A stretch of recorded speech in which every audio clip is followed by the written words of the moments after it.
Welcome back to another episode of Wellness Wednesday. I'm so glad you're here, whether you're joining me live or catching the recording at a convenient time. If you're here live, then you might notice that I'm checking in a lot later in the day today than I normally do. And that is with intention because this evening I'm going to talk about sleep. And I thought probably not a great topic to introduce early in the day, and then you're thinking about sleeping all day or when can I catch a nap. So coming to you a little later in the day, hopefully arming you with some great tips and tricks to take into the bedroom with you tonight for a really deep and restful and restorative sleep tonight. So I'm going to jump right in with my top three recommendations for you. First and foremost, my favorite recommendation for great sleep is to have a routine. I love to build a whole ritual around my going to bed every single night. And I look forward to it all day long. It's one of the things that helps me get out of bed early in the morning. I know I'm going to have my evening ritual to look forward to. So as I go through number two with lots of fun things to build into your ritual, think about those things that are most important to you, and then you can kind of craft and create as you go your own ritual. So in addition to having a ritual of things that you want to do, you also want to make sure you're getting enough sleep. Adults are going to want 7 to 9 each night, and probably most adults aren't getting anywhere near that. If you're in that 4 to 6 range, be careful. That's a danger zone. You cannot make up once you start into a sleep deficit by just, maybe catching up over the weekend. You have to very gradually, very slowly recover from sleep deficit. So try not to operate on a deficit on a regular basis. If you do that, you're going to notice things. Obviously, fatigue is one of them, but trouble getting deep breaths is going to be one. Having emotional imbalance or just extremes of your emotions is going to be one as well. So just really important, try to get that 7 to 9 hours a night and try to keep the same as best you can routine. So ideally, I like to go to bed between 10 and 10:30, and ideally wake up between 6 and 6:30. Now, I can always stretch that and go longer. I love my sleep. But you want to just tailor it. If you're more of a night owl and you want to push a little later, then you want to be able to sleep a little later in the morning. Maybe you have a slightly different routine on your work nights than you do on your weekend nights. That's fine. But just doing it with intention is what's going to get you to the goal of overall better sleep. Then number two is using sleep aids. So some of these things are just natural things that you're going to do during the day to help you. Other things are going to be those set the scene kind of things to look forward to as you get ready for bed every evening. So one of those being meditation and prayer. There are so many practices that you can build in. You can do some simple yoga stretches, whether that's on the floor, on a mat next to your bed, or on a comfy rug or carpet, or right up on the bed. You can find some poses that will accommodate either. Drinking plenty of water. Some of these things are going to sound familiar to you because our healthy habits do build upon one another. So once you start down this healthy path and you start doing several of these healthy habits on a regular basis, you're going to find that they start to work in tandem and that they all contribute to each other. So when you're drinking your recommended daily dose of water, that's going to be half your weight in ounces of water every day. That's going to contribute to better sleep at night. You're going to want to watch your processed food intake. Nutrition is something that we talk about quite a bit. You want to make sure your room is nice and dark. When you don't have extra lights going, especially flashing lights or the blue light of your cell phone triggering you, then you come into a dark space. It signals to your body that it's time to make its own melatonin and sleep deeply. So you definitely want to activate that.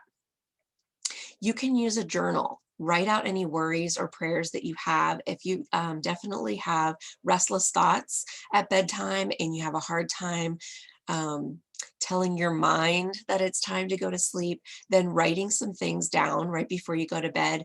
Maybe take a stop by that notepad in the kitchen, or if you have a home office, stop by the desk before you begin your evening ritual and just write down a couple to-dos that you don't want to forget for the next day, or take a moment to just journal and pour out any concerns through journaling, jotting down any worries or prayer requests that you have that way. And that way it's just a physical dump from the brain and signaling to you that it's time to let those things go for the day and slip into a nice deep sleep.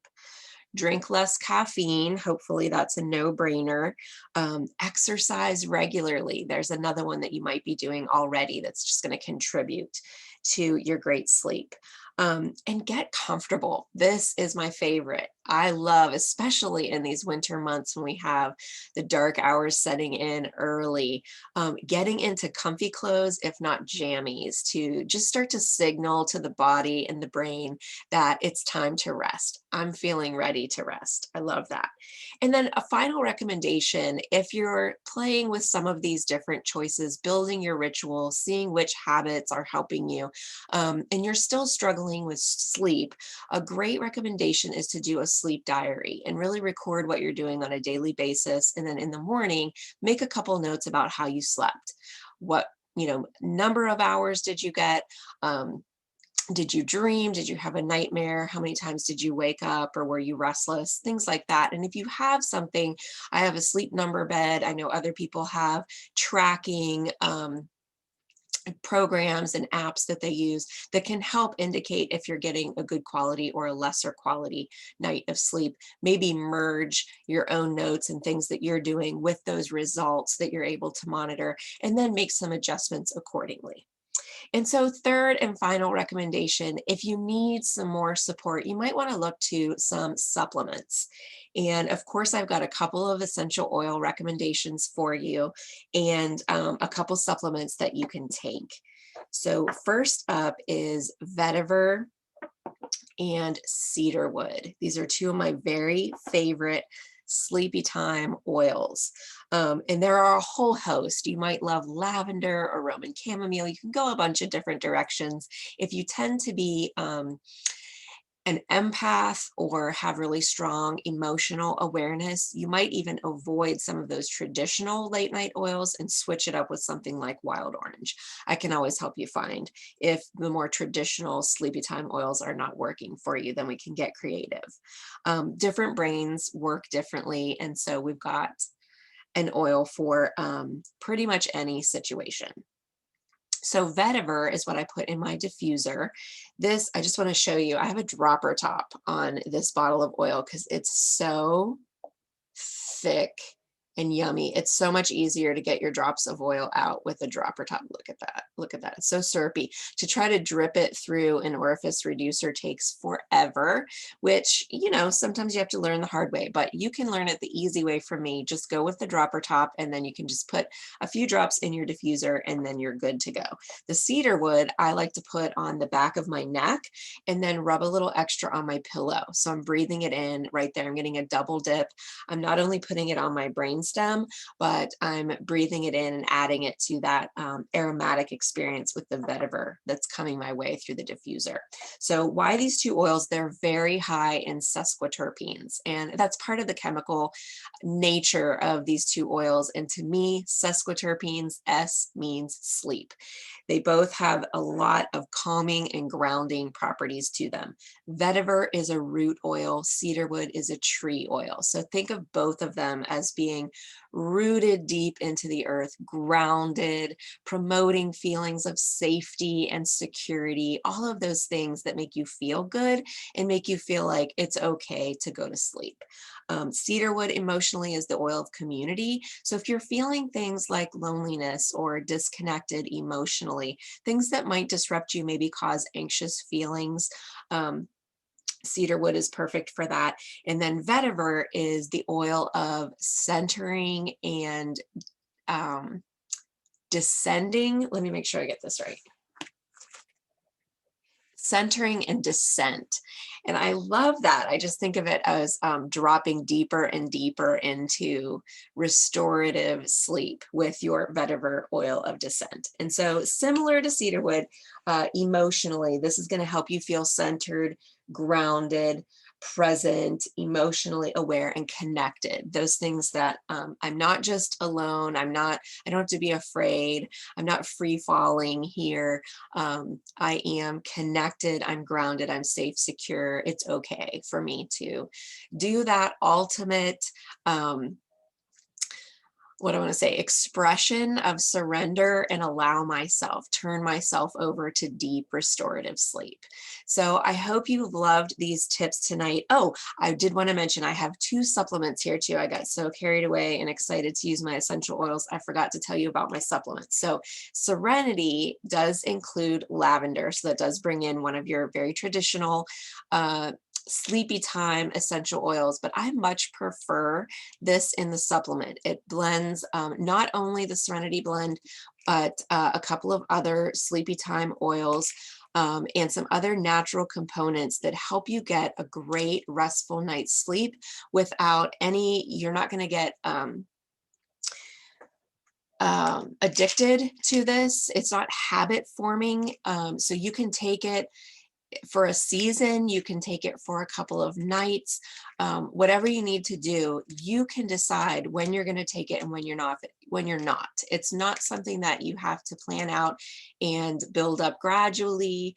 It's not something like if you've ever tried to take melatonin, you have to keep increasing the dose, and then it's eventually no good for you anymore. I've only ever taken one of these.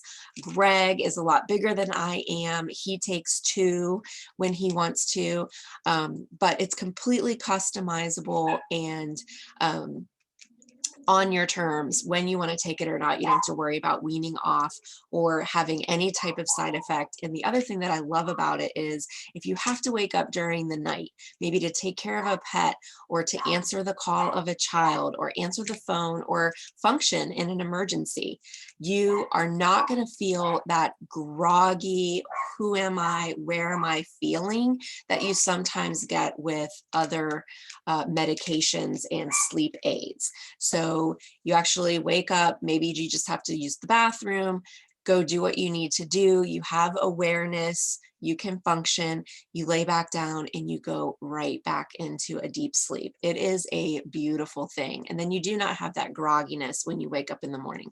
As long as you're getting that range of 7 to 9 hours, a full night of deep sleep, you don't have to worry about any feeling of grogginess in the morning. And then as a companion, I like to take one of each of these, one Serenity and one Copaiba. Copaiba is that calming, it's another tree oil. You're going to want to compare it to your CBD.